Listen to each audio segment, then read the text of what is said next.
Hello বন্ধুরা, good morning. আমি মিতা।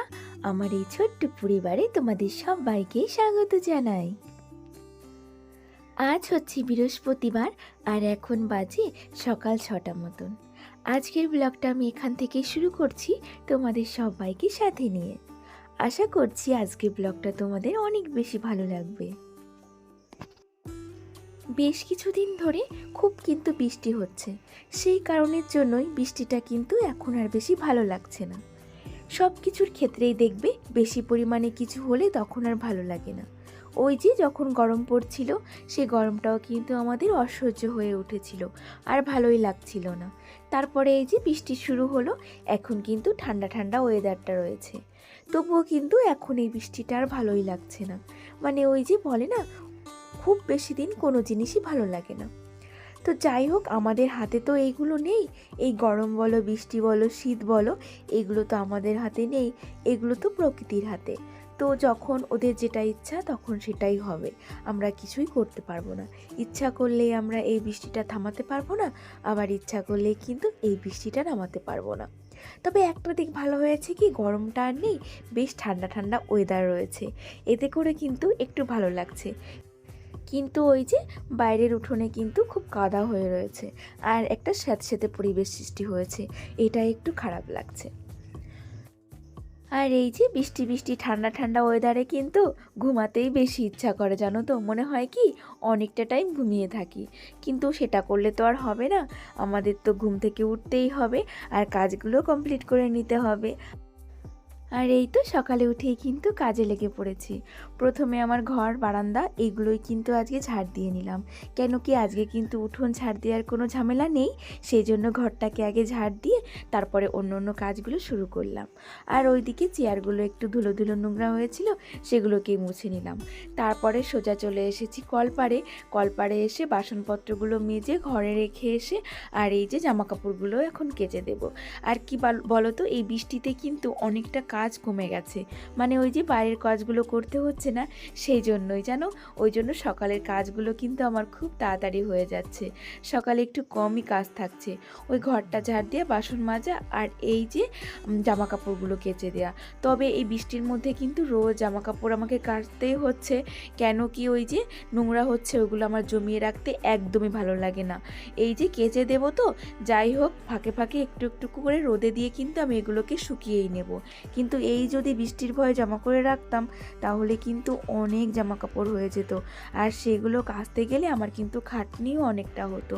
তো যাই হোক, জামা কাপড়গুলো কেচে দিয়ে তারপরে এই যে চলে এলাম স্নান করে ঘরে, আর এখন সিঁদুরটাও পরে নেব। সকালের সমস্ত কিছু কমপ্লিট করে নিয়ে নিজেও পরিপাটি হয়ে এখন চলে এলাম জলগুলো ভরে নিতে। আর এই যে জলের বোতলগুলো এখন ভরে সাজিয়ে রেখে দেব, তাহলে সারাদিনে আমাকে আর কোনো জল ভরার হেডেক রাখতে হবে না। 4 বোতল জল ভরলে মোটামুটি আমার কিন্তু হয়ে যাবে দুপুর অবধি। হ্যাঁ, দুপুর পেরিয়ে যাবে। কেন কি বলো তো, এখন এই যে বৃষ্টি বর্ষার সময় জল একটু কমই খাওয়া হচ্ছে, আর দুজনে আর কত জল খাবো বলো, বিকাল অবধি হয়ে যাবে, তারপরে বিকালে আবার ভরলে কিন্তু আমার সারাদিনই কমপ্লিট করা হয়ে যাবে। তো এখন এই যে জলের বোতলগুলো এখানটাতে সাজিয়ে রেখে দিচ্ছি, আর এখানটাতে করে কিন্তু নিয়ে নিয়ে আমরা জলটা খেয়ে নেব। আর এই যে এখন কিন্তু আমি সকালে জলটাও খেয়ে নেব। আমি কিন্তু যখন সকালবেলা এই যে গ্লাসে করে 2 গ্লাস জল খাই, আর তার আগে কিন্তু আমি বোতলে করে খেয়ে নিয়েছি। আর এটা কিন্তু আমার মানে রুটিন আর কি, সকালে ওই বোতলে করে জলটা না খেলেও এই গ্লাসে করে জলটা কিন্তু আমাকে খেতেই হবে রোজ সকালবেলা।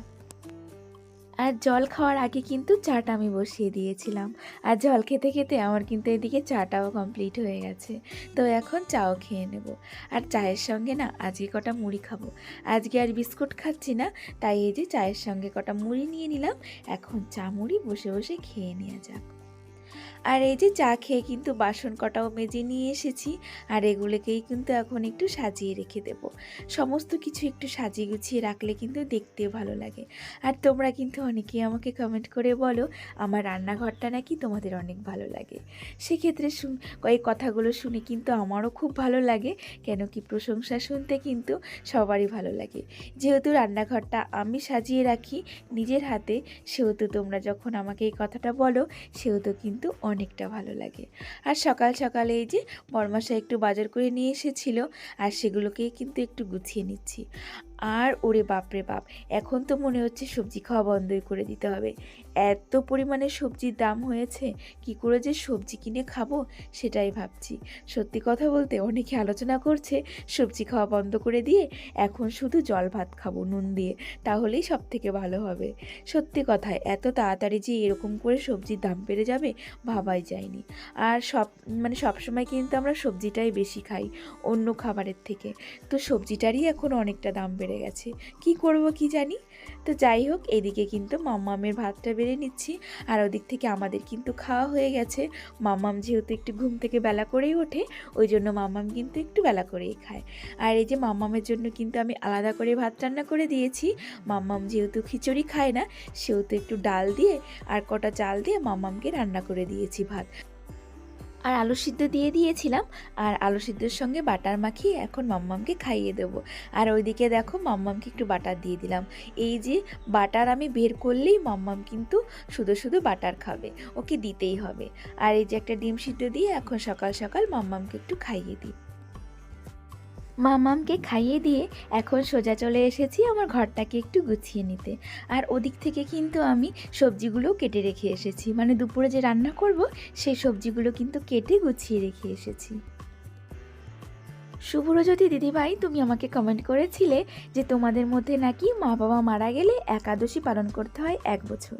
এটা তুমি জানিয়েছো আমাকে, আর জানতে চেয়েছো যে আমাদের মধ্যেও কি এটা মানতে হয়। তো হ্যাঁ দিদিভাই, এটা কিন্তু আমাদের মধ্যেও পালতে হয়।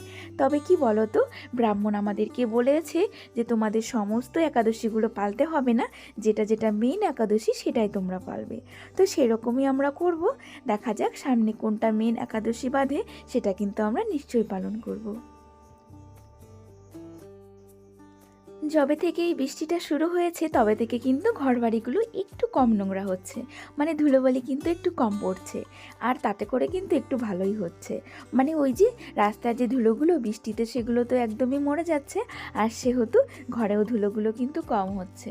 তবে একটু কদিন পর পর ঘরটা মুছে রাখলে বেশি সুন্দর লাগছে, তার জন্য যেন ঘর নোংরাও হচ্ছে না, আর ঘরটা বেশ ভালো লাগছে। আর এইদিকে দেখো আমি কিন্তু রান্নাও বসিয়ে দিয়েছি কাজের ফাঁকে, মানে ওইদিকে আমি ঘরটাও পরিষ্কার করে নিচ্ছি, আর এর মাঝে কিন্তু এদিকে রান্নাটাও বসিয়ে দিয়েছি। আমার এই একার সংসারে আমি কিন্তু এইভাবেই কাজ করি, মানে একটা কাজ করে বসে থাকি না, একটা কাজের মাঝখানে কিন্তু আরেকটা কাজও করে নিই। কেন কি, এই যে রান্নাটা আমি বসিয়ে দিলাম, এখানে যেহেতু আমার গ্যাসে রান্না করছি সেহেতু তো আর আমাকে জাল দিতে হচ্ছে না, সেহেতু গ্যাসে রান্নাটা বসিয়ে দিয়ে আমি কিন্তু ঘরটাকেও গুছিয়ে নিই, তারপরে অন্য অন্য কাজও কিন্তু আমি করে ফেলি। ওইদিকে কিন্তু তরকারিতে আমি ঝোলটা দিয়ে এসেছি, আর ঝোল দিয়ে আমি ঢাকা দিয়ে এসেছি, ঝোলটা ফুটতে থাকুক, আর এইদিকে একটু ঘরের কাজগুলো আবার করে নিই। এই যে কালকে এই বেড কভারটা কিন্তু আমি কেচে দিয়েছিলাম, আর আজকে সকালে এটা শুকিয়ে গেছে।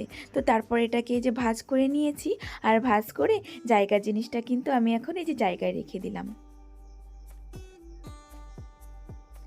আর এইদিকে এই কাজটুকু করতে করতে ওইদিকে কিন্তু আমার তরকারিটা দেখো জলটা ফুটে গেছে।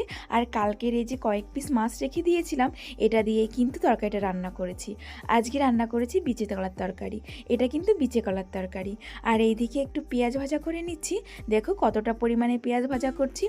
অনেকটা পেঁয়াজ ছিল বাড়িতে, মানে অনেক পেঁয়াজ মা দিয়ে গেছিলো, সেই পেঁয়াজটা না এই বর্ষার সময় একটু নষ্ট নষ্ট হয়ে যাচ্ছে, তাই ভাবলাম পেঁয়াজগুলো ভেজে ভেজে খেয়ে ফেলা যাক, মানে কমিয়ে দেওয়া যাক। তো সেই জন্য আজকে অনেকটা পেঁয়াজ কেটে নিয়েছি, সেটা এখন ভাজা করে নিচ্ছি। তারপর আবার এইদিকে ঘরে চলে এসেছি, আলমারিটা মোছা বাকি ছিল, আর এইদিকে এই টুলটাকেও একটু সুন্দর করে মুছে নেব। এটাও দেখলাম, মানে এটা একটু কম মোছা হয়, তো ওই কারণের জন্যই না একটু ধুলোবালি পড়েই গেছে। তো আজ ভাবলাম এটাকেও একটু সুন্দর করে মুছিয়ে নিই। মুন্নিনাথ বুনু আমাকে বলেছে তার নামটা যেন আমি নিই এই ব্লগে, তো মুন্নিনাথ বুনু তোমার নামটা কিন্তু আমি নিয়ে নিয়েছি। আর এই যে এদিকে আমার তরকারিটাও হয়ে গেছে, আর সেটাকে ওই যে ঢেলে নিলাম। আর দুটো তরকারি কিন্তু আমার একসঙ্গে হয়ে গেছে, সরি দুটো তরকারি নয়, একটা ভাজা আর একটা তরকারি। তো এখন এই যে ভাজাটাও একটু তুলে নিচ্ছি সুন্দর করে গুছিয়ে, এখন এটাকে রেখে দেবো। একটা দিদিভাই আমাকে জিজ্ঞাসা করেছে যে বুনু তোমার বাড়ি কোথায়। তো আমার বাড়ি হচ্ছে বগুলাতে দিদিভাই, নদিয়ার বগুলাতে। তুমি যদি চিনে থাকো তাহলে প্লিজ প্লিজ আমাকে কমেন্টে জানাবে তুমি এই জায়গাটা চেনো, তাহলে খুব ভালো লাগবে। তোমরা কিন্তু অনেকেই আমাকে কমেন্ট করো, কিন্তু সবার কমেন্ট কিন্তু এই ছোট্ট একটা ব্লগে পড়ে শোনানো সম্ভব নয়। সেই কারণের জন্যই কিন্তু আমি ওই যে যারা যারা আমার কাছে কিন্তু জানতে চাও, যারা যারা আমাকে কোনো প্রশ্ন করো, সেগুলোই শুধু আমি উত্তর দিয়ে থাকি। তোমাদের সবার কমেন্ট যদি আমি পড়ে শোনাতে চাই তাহলে তো আমার কিছু বলাই হবে না, শুধু কমেন্টগুলোই পড়া হবে। তো যাই হোক, ওদিকে কিন্তু রান্নাঘরের সমস্ত কিছু গুছিয়ে সুন্দর করে পরিপাটি করে রেখে চলে এসেছি।